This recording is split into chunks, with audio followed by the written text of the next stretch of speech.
तो आज हम रिप्रोडक्शन इन प्लांट्स में रिप्रोडक्शन कैसे होता है, क्या क्या तरीका है, उसके बारे में जो है हम आज पढ़ेंगे। तो ये साइंस में बायोलॉजी का पार्ट है, रिप्रोडक्शन इन प्लांट्स। अब आप बताइए कि व्हाट इज रिप्रोडक्शन। कोई बता सकता है रिप्रोडक्शन क्या है? Reproduction is what? Process of producing young ones of their own kind. कुछ सिमिलैरिटी के साथ कुछ आइडेंटिटी होती है, दोनों में जो है कुछ मिलता हुआ होता है, पेरेंट्स में और बेबी में कुछ मिलता जुलता होता है। तो इसीलिए रिप्रोडक्शन क्या है? It is the process of producing young ones of their own kind. ये नहीं कि डॉग का बच्चा हुआ तो वो कैट की तरह लगेगा, या कैट का बच्चा हुआ तो वो चूहा की तरह लगेगा, आदमी का बच्चा हुआ तो वो आदमी की तरह ही लगेगा। तो यही है, process of producing young ones of their own kind is known as reproduction. अब रिप्रोडक्शन जो है एनिमल्स में भी होता है, प्लांट्स में भी होता है। हमारा जो टॉपिक है वो प्लांट्स पे फोकस्ड है, तो हम रिप्रोडक्शन इन प्लांट्स पढ़ेंगे। तो सबसे पहला चीज समझ लीजिए कि फ्लावर्स जो है वो रिप्रोडक्टिव पार्ट होते हैं प्लांट्स के। So flower is reproductive part of plants. Roots, stems and leaves are vegetative parts. Roots, stems और लीव्स जो है वो वेजिटेटिव पार्ट्स हैं। बट यहाँ पर एक चीज जान लेने की जरूरत है कि रिप्रोडक्शन जो है दो तरीके से होता है। एक कहलाता है सेक्सुअल रिप्रोडक्शन और एक कहलाता है सेक्सुअल रिप्रोडक्शन। अब ये सेक्सुअल रिप्रोडक्शन और सेक्सुअल रिप्रोडक्शन में क्या अंतर है? तो सेक्सुअल रिप्रोडक्शन जो है उसमें कोई एक पेरेंट की आवश्यकता होती है, जबकि सेक्सुअल रिप्रोडक्शन में both the parents are required, male and female both are required for sexual reproduction. And asexual reproduction में केवल एक पेरेंट की आवश्यकता है, आइदर वो मेल हो या फीमेल हो। ये जो है सेक्सुअल रिप्रोडक्शन प्लांट्स में बिना सीड्स के होता है। Sexual reproduction takes place in plants without seeds, और सेक्सुअल रिप्रोडक्शन प्लांट्स में जो है वो सीड्स के फॉर्मेशन से होता है, सीड्स का फॉर्मेशन होता है। तो देखिए सेक्सुअल रिप्रोडक्शन इन प्लांट्स, पहले हम प्लांट्स में सेक्सुअल रिप्रोडक्शन पढ़ेंगे और उसके डिफरेंट मोड्स हैं। देखिए पहला जो है वो कहलाता है फ्रैगमेंटेशन। पहला जो मोड ऑफ रिप्रोडक्शन है प्लांट्स में सेक्सुअल रिप्रोडक्शन, उसका वो मोड कहलाता है फ्रैगमेंटेशन। फ्रैगमेंटेशन मतलब कि फ्रैगमेंट्स में बंटना, मतलब छोटे छोटे पीसेस में जो है ब्रेक हो जाना is fragmentation. So what is fragmentation? Fragmentation literally means divided into small pieces. अब हम देखते हैं इसमें कैसे होता है। इसमें क्या होता है कि जो बॉडी होता है पेरेंट का, जो पेरेंट की बॉडी होती है वो ब्रेक कर जाती है छोटे छोटे कई सारे टुकड़ों में, ठीक है। और हर एक टुकड़ा जो है वो एक इंडिविजुअल ऑफस्प्रिंग के रूप में जो है इंडिपेंडेंटली ग्रो कर जाता है। फॉर एग्जाम्पल एल्गी का रिप्रोडक्शन इन एल्गी। अब देखिए ये है एल्गी। एल्गी क्या होता है आपको पता है? तो देखिए एल्गी का मतलब होता है वो जो जो कहीं कहीं पानी जमा हुआ रहता है, और वहाँ देखेंगे कि जब पानी बहुत समय तक जो है जमा रह जाता है और पानी सूखने के बाद भी जो है एक ग्रीन कलर का जो है ना वो कोटिंग, या यूं कहे कि एक मतलब एक जो है शीट जैसा जो है स्प्रेड कर जाता है, जिसको हम नॉर्मली हिंदी में क्या बोलते हैं? काई। काई लग जाना। तो काई जो है वो क्या है? काई एक एल्गी है जिसका कि सिंगुलर होता है एल्गा, इसलिए यहां लिखा हुआ है एल्गा, एन एल्गा। तो ये जो है काई क्या है? एल्गी है। ये जो दिखा रहा है पर्टिकुलर, ये जो पैटर्न दिखा रहा है ये है स्पाइरोगाइरा का फ्रेगमेंटेशन, स्पाइरोगायरा में फ्रेगमेंटेशन हो रहा है। देखिए कैसे, ये पूरा स्पाइरोगायरा है, इसका एक पार्ट इधर निकल गया, एक पार्ट इधर निकल गया, यानी ये बीच में से जो है ब्रेक कर गया है। तो देखिए ये एरो शो कर रहा है कि दो फ्रैगमेंट्स में बट गए। अब ये दोनों ही जो है इंडिविजुअल स्पाइरोगायरा के रूप में जो है डेवलप हो जाएंगे, ये कहलाता है फ्रैगमेंटेशन। ठीक है, नेक्स्ट मोड है बडिंग। अब अगला जो सेक्सुअल रिप्रोडक्शन का मोड है उसको बडिंग बोलते हैं। बडिंग में क्या होता है, बर्ड का फॉर्मेशन हो जाता है। जो पेरेंट का बॉडी है, जो पेरेंट ऑर्गेनिज्म का बॉडी है, उसमें बल्ब लाइक प्रोजेक्शन, कुछ प्रोजेक्शन निकल जाता है जिसको हम बड बोलते हैं, और वो बड जो है धीरे धीरे ग्रो करके पेरेंट के बॉडी में ही लगे हुए ग्रो कर जाते हैं। यानी जो पेरेंट जो उसके रूट से जो पानी एब्जॉर्ब करता है, जो मिनरल्स एब्जॉर्ब करता है, उसी को यूज करके ये बड जो है बड़े हो जाते हैं। और जब ज़्यादा बड़े हो जाते हैं, ज़्यादा एनलार्ज हो जाते हैं, तो इवेंचुअली वो डिटैच हो जाते हैं, टूट जाते हैं, और एक इंडिपेंडेंट जो है organism like the parent organism वो तैयार हो जाते हैं। इसका एग्जाम्पल है ईस्ट। इस तरह का जो है बडिंग से ईस्ट का रिप्रोडक्शन होता है। देखिए ईस्ट कहाँ है, तो ईस्ट है ये है ईस्ट। हाँ, अब ईस्ट में जो है देखिए क्या हो रहा है, ये पेरेंट बॉडी है, इससे जो है क्या हो रहा है, देखिए बड की तरह फॉर्म हो रहा है, और फाइनली ये बड जो है वो एनलार्ज होके ब्रेक हो जाएगा टू फॉर्म इंडिपेंडेंट ईस्ट। ठीक है, टू फॉर्म इंडिपेंडेंट ईस्ट। तीसरा जो मोड है सेक्सुअल रिप्रोडक्शन इन प्लांट का, वो है स्पोर फॉर्मेशन। इसमें क्या होता है, कुछ नॉन फ्लावरिंग प्लांट्स हैं जैसे मॉसेस, फर्न्स एंड मोल्ड्स, ये रिप्रोड्यूस करते हैं स्पोर फॉर्मेशन के द्वारा। अब जैसे मान लीजिए कि एक ब्रेड जो है, स्टेल ब्रेड कुछ दिन से पड़ा हुआ है, ठीक है, और वो किसी कारण से जो है भीग गया है, हैं? तो ऐसी स्थिति में क्या होगा कि ब्रेड पर जो है मोल्ड ग्रो कर जाता है, ब्रेड पर मोल्ड ग्रो कर जाता है। तो ब्रेड पर मोल्ड का ग्रो होना is a type of spore formation, mode of asexual reproduction. और स्पोर क्या कहलाता है, spore is a tiny spherical unicellular body protected by a thick wall. Spore क्या है, एक बहुत ही छोटा, बहुत ही महीन, स्फेरिकल, गोल और यूनिसेलुलर, एक सेल वाला बॉडी जो कि एक थिक वॉल से प्रोटेक्टेड होता है। और इस स्पोर फॉर्मेशन के द्वारा ब्रेड मोल्ड, ब्रेड जो बहुत दिन से पड़ा हुआ स्टेल ब्रेड होता है या भीगा हुआ ब्रेड होता है, उस पे जो मोल्ड फॉर्म करता है वो स्पोर फॉर्मेशन के थ्रू करता है। आगे है वेजिटेटिव रिप्रोडक्शन। अब वेजिटेटिव रिप्रोडक्शन क्या है, नाम से ही समझ में आ रहा है, वेजिटेटिव मीन्स इसमें जो है लीव्स, स्टेम्स और ब्रांचेस, यानी कि जो वेजिटेटिव पार्ट ऑफ प्लांट है वो इन्वॉल्व होते हैं, इसलिए वेजिटेटिव रिप्रोडक्शन कहलाता है। तो इसका अगर डेफिनेशन लिखना हो तो आप लिख सकते हैं, when new plants are produced from the vegetative parts. जब न्यू प्लांट्स प्रोड्यूस होते हैं प्लांट के वेजिटेटिव पार्ट्स से, जैसे कि रूट्स, स्टेम्स और लीव्स के द्वारा, विदाउट एनी रिप्रोडक्टिव ऑर्गन, कोई भी रिप्रोडक्टिव ऑर्गन का इस्तेमाल नहीं होता है, तो उस तरह के रिप्रोडक्शन को बोलते हैं वेजिटेटिव रिप्रोडक्शन। अब जैसे मैंने बताया था, reproductive part of plant flower है। फ्लावर में एक मेल पार्ट होता है, एक फीमेल पार्ट होता है। मेल पार्ट हो गया स्टैमेन और फीमेल पार्ट हो गया स्टिग्मा।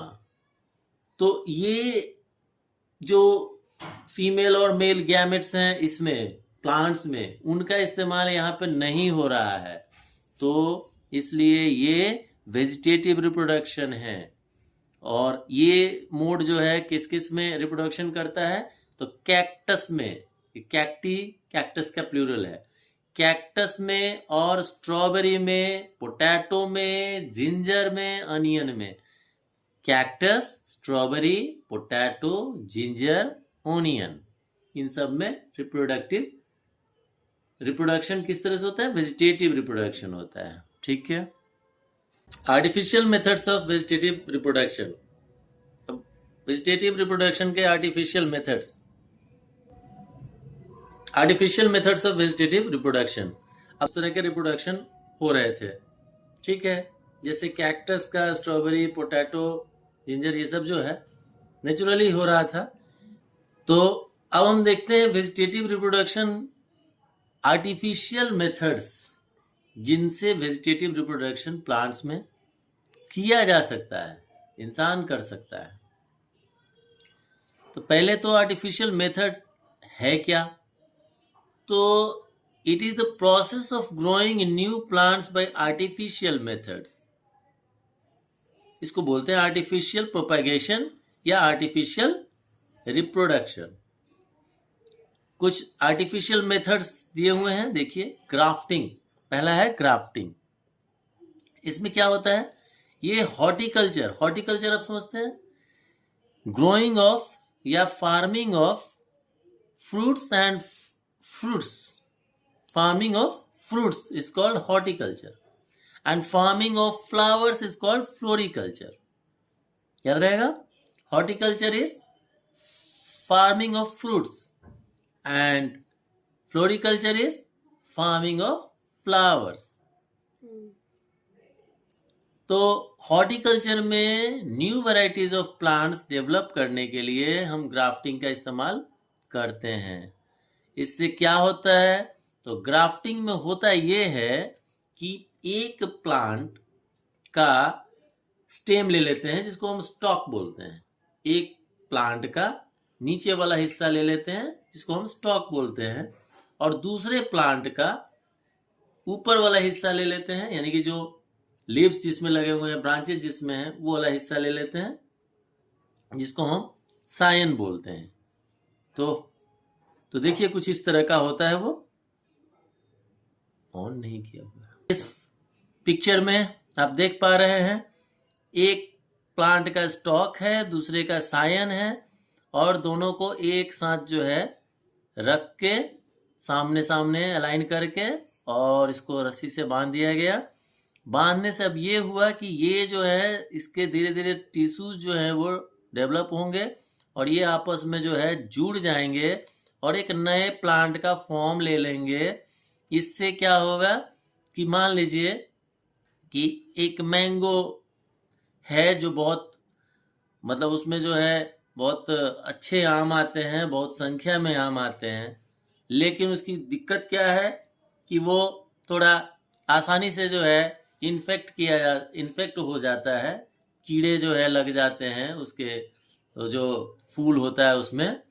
तो दूसरे प्लांट का स्टॉक ले लेते हैं, जो मैंगो प्लांट दूसरा है उसका स्टॉक ले लेते हैं, और उसकी खासियत ये है कि ये जो पेड़ है, ये जो आम का प्रजाति है, स्पीसीज है, वो बहुत ज़्यादा जो है इम्यून है इन्फेक्शंस के अगेंस्ट, और भले ही उसमें आम बहुत कम आते हैं, लेकिन वो इम्यून है, वो जल्दी इन्फेक्ट नहीं होता है, बीमार नहीं होता है, जल्दी कोई कीड़े मकोड़े जो है उसको इन्फेक्ट नहीं करते हैं।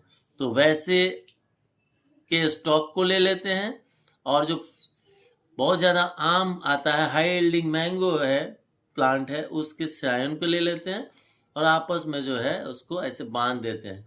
तो जो अब प्लांट तैयार होगा वो हाई यील्डिंग भी होगा, प्लस उसकी इम्यूनिटी भी हाई होगी, वो आसानी से जो है कोई बीमारी उसको नहीं लगेगी। तो इस तरह से जो है एक नया तरह का वैरायटी जो है फ्रूट के प्लांट का डेवलप हो जाता है। एक तो ये हो गया। दूसरा जो है वो है ग्राफ्टिंग के बाद आता है अगला कटिंग। कटिंग में क्या होता है, ये एक जो है कोई हेल्दी ग्रीन प्लांट का जो है कोई हरा ब्रांच जो बहुत स्वस्थ है उसको कट कर देते हैं। कहाँ से? जहां पर जो है लीफ बर्ड्स होते हैं, यानी कि जहां से पत्ते निकलने वाले होते हैं, थोड़ा सा प्रोजेक्शन रहता है, वहां से हम कट कर देते हैं और इनको जो है मॉइस्ट सॉइल में, मतलब ऐसी मिट्टी जिसमें नमी हो उसमें हम उसको बो देते हैं। क्या होता है, जो कट किया हुआ रहता है ब्रांच को, उस ब्रांच के कटिंग वाले पार्ट से रूट्स डेवलप हो जाते हैं और धीरे धीरे एक इंडिपेंडेंट प्लांट तैयार हो जाता है। फिर उसको हम कहीं नर्सरी से उठा के कहीं जो है और जगह लगा देते हैं, ठीक है, जहाँ लगाना है। और इस तरह से क्या होता है, एक नया प्लांट जो है तैयार हो जाता है। तो इसके एग्जाम्पल्स में किन किन प्लांट्स में जो है कटिंग मेथड यूज किया जाता है, तो रोज, बोगनविलिया और सुगर केन। रोज, बोगनविलिया और सुगर केन में जो है मेनली कटिंग से जो है इनको तैयार किया जाता है। अगला जो मोड है वो है लेयरिंग। लेयरिंग जो है बड़ा ही रोचक तरीका होता है लेयरिंग का। क्या करते हैं कि एक पौधा तैयार हुआ, उसके जो है ब्रांचेस निकले, ब्रांच जो है वो थोड़े बड़े हो गए, उनको जो है झुकाते हैं, बेंड करते हैं ग्राउंड के तरफ, और क्या करते हैं, जो बेंट पोर्शन है उसको हम मॉइस्ट सॉइल में, मिट्टी जो है नमी वाले मिट्टी में, या मिट्टी रख के उस पर जो है थोड़ा पानी डाल देते हैं और उसको कवर कर देते हैं। किसको? ब्रांच को। अब कुछ समय बाद जो है उस ब्रांच को जो हमने मिट्टी में दबा दिया था, वहां पर जो है उस पार्ट में रूट्स डेवलप हो जाते हैं। ठीक, अब हम क्या करते हैं, उसको कट कर लेते हैं और उसको जो है एक इंडिपेंडेंट प्लांट के रूप में ग्रो कर लेते हैं। The branch can now be cut and made to grow into a new plant. ये जो है यूज किया जाता है प्लांट्स को, कौन कौन से प्लांट्स को, जैस्मिन, रोज और बोगनविलिया को डेवलप करने में। देखिए इसका जो है मेरे पास, इसका ये देखिए फोटो देख रहे हैं, प्लांट्स है, उसके जो है ब्रांच को ऐसे मिट्टी में मॉइस्ट सॉइल में कवर कर दिया। अब धीरे धीरे देखिए छोटे छोटे जो है रूट्स इसके डेवलप हो गए। फिर यहाँ से कट करेंगे और इसको जो है जहाँ लगाना है लगा देंगे। तो इसका इस्तेमाल कौन कौन से प्लांट्स के लिए होता है, तो जैस्मिन, रोज और बोगनविलिया, जैस्मिन, रोज और बोगनविलिया के लिए यूज होता है। आगे एक और मोड देखिए, इसको बोलते हैं टिश्यू कल्चर। ये जो है इसमें थोड़ा साइंस का और थोड़ा जो है ज़्यादा ही टेक्निकल मोड है। इसमें क्या करते हैं, तो एक प्लांट के ग्रोइंग टिप को कट करते हैं और उसके सेल्स जो हैं सेपरेट करके, सेल्स निकाल के, और न्यूट्रिएंट मीडियम में जो है डाल देते हैं, जिसमें हार्मोन्स होते हैं। न्यूट्रिएंट मीडियम में क्या होते हैं, हार्मोन्स होते हैं। हार्मोन्स, ग्रोथ हार्मोन्स होंगे ऑब्वियसली। वो क्या करते हैं, सेल्स को मैच्योर करते हैं और सेल्स जो है फिर डिवाइड होते हैं, सेल्स डिवाइड करते हैं और ग्रुप ऑफ सेल्स तैयार हो जाते हैं। फिर क्या होता है, उनके अलग अलग सेल्स जो है वो न्यूट्रिएंट मीडियम में है, उनके रूट्स डेवलप हो जाते हैं। अब इनको निकाल दिया जाता है उस न्यूट्रिएंट मीडियम से और दूसरे न्यूट्रिएंट मीडियम में डाल दिया जाता है जिसमें भी हार्मोन्स होते हैं, उसमें भी हार्मोन्स होते हैं। और वो क्या करते हैं, अब इनके अंदर रूट्स तो आ गया है लेकिन सूट्स जो है डेवलप नहीं हुए थे। अब ये न्यूट्रिएंट मीडियम में जब सेकंड वाले न्यूट्रिएंट मीडियम में डालते हैं तो सूट्स भी डेवलप हो जाते हैं और कुल मिलाकर एक जो है कई सारे प्लांटलेट्स तैयार हो जाते हैं, छोटे छोटे पौधे तैयार हो जाते हैं। फिर उनको लेकर जो है नर्सरी में बो दीजिए या फिर उनको लेकर जो है जहाँ बोना है वहाँ बो दीजिए। और इस तरह से जो है नए तरह के प्लांट्स, नए प्लांट्स जो है डेवलप हो जाते हैं। सिर्फ प्लांट के टिश्यूज से, तो ये एक सेक्सुअल रिप्रोडक्शन का मोड ये भी हो गया।